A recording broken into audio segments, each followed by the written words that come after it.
Salut à tous, bienvenue dans ce nouvel épisode du Petit Potager Urbain. Aujourd'hui, un sujet dont tout le monde parle pour le moment, la tomate.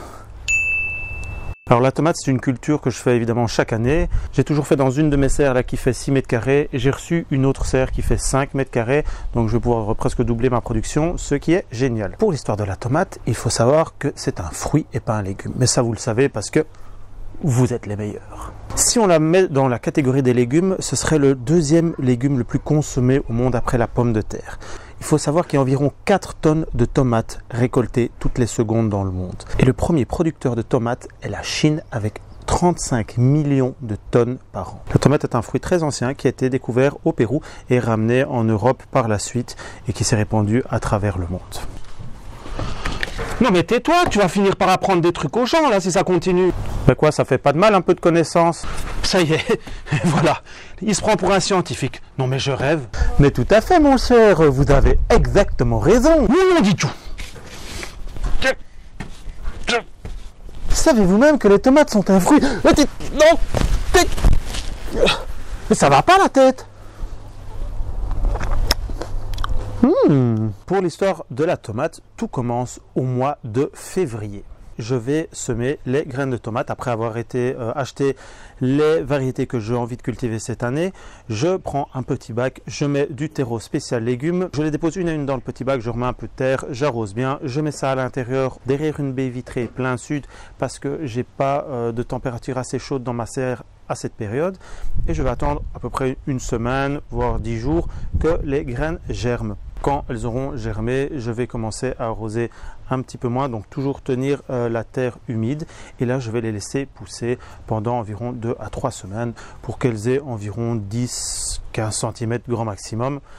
Et à ce moment-là, on va les rempoter individuellement. Je prélève le petit plant avec les racines et je le remets dans un pot individuel, un petit peu plus profond dans la terre pour qu'il puisse de nouveau développer ses petites racines sur la tige. Ensuite, je vais bien les arroser les 3 premiers jours pour que la terre se tasse bien et je vais les laisser de nouveau à l'intérieur pendant 3 bonnes semaines, voire 4 semaines pour qu'elles grandissent bien.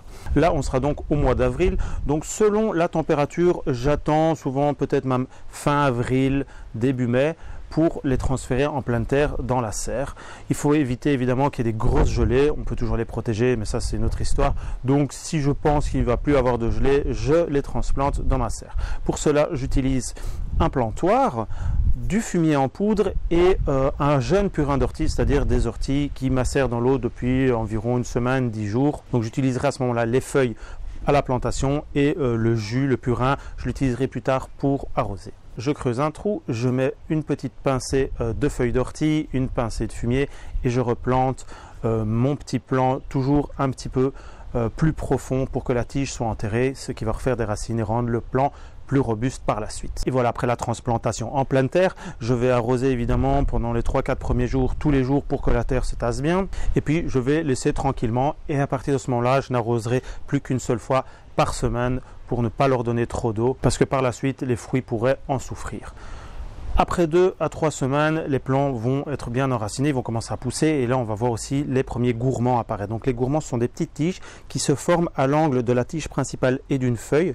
Moi je choisis de les enlever, question de place, parce que si je les laisse au final ça donne un plant buissonnant et j'ai pas de place dans mes petites serres. Donc je suis obligé d'enlever tout ça et de tailler, on va voir par la suite, pour un gain de place et aussi pour l'aération, car les plants de tomates ont besoin d'une bonne aération dans la serre. Après 4-5 semaines après la mise en terre, on voit les premières fleurs apparaître. Alors à ce moment-là, je vais laisser la serre ouverte pour une bonne aération, ce qui permettra aussi éventuellement aux insectes de rentrer pour une meilleure pollinisation des fleurs.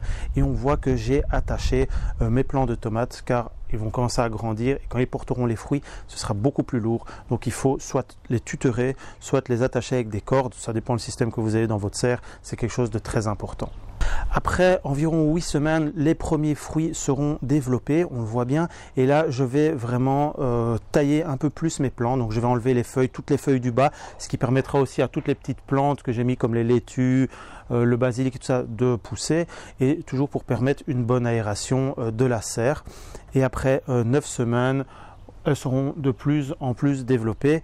Et là, je vais encore rajouter une petite dose d'engrais, donc du purin d'ortie, ou de l'engrais en poudre à chaque pied, ce qui permet de leur donner un petit boost supplémentaire pour une bonne fructification. Alors si sur certains plants vous avez laissé des gourmands grandir, on peut avoir des grands gourmands de 10 à 15 cm, on peut en faire des boutures si vous voulez.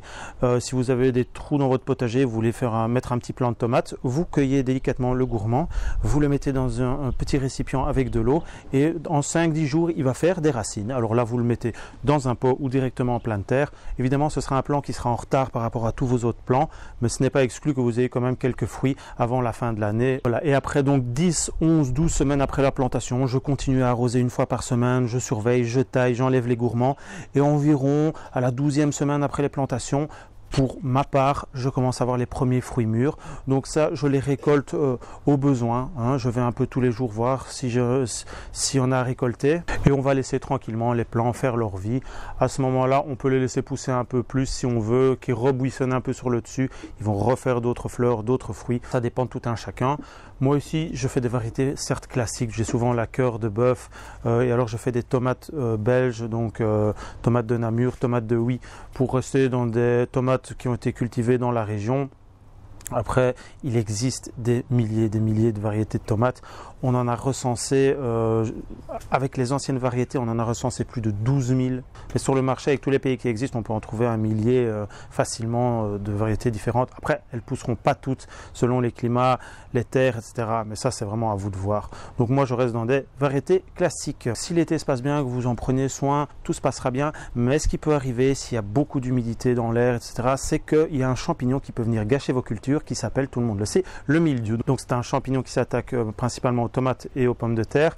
Il va commencer par faire des taches brunes sur les feuilles qui vont se répandre sur les tiges et finalement sur les fruits qui deviendront impropres à la consommation. Alors on peut manger un fruit qui a le mildiou, c'est pas mortel, mais c'est vraiment pas bon et c'est pas idéal pour l'estomac. Alors il y a des gens qui arrivent à ralentir la progression du mildiou avec des décoctions et des purées en pulvérisation. Moi je n'ai jamais essayé, donc j'ai pas vraiment d'avis là-dessus. Voilà la bonne décoction de prêle maison. C'est parti. Ce que je fais, c'est que j'essaie de vite récolter les fruits avant qu'ils ne soient contaminés et puis j'arrache les plants, je les jette aux poubelles ou je les brûle, mais malgré tout, bon, le mildiou revient. Donc là, c'est un peu une lutte sans fin, mais comme chez moi, il arrive assez tard, j'ai pas de problème, j'ai eu de très belles récoltes avant, donc je m'inquiète pas plus que ça pour le mildiou.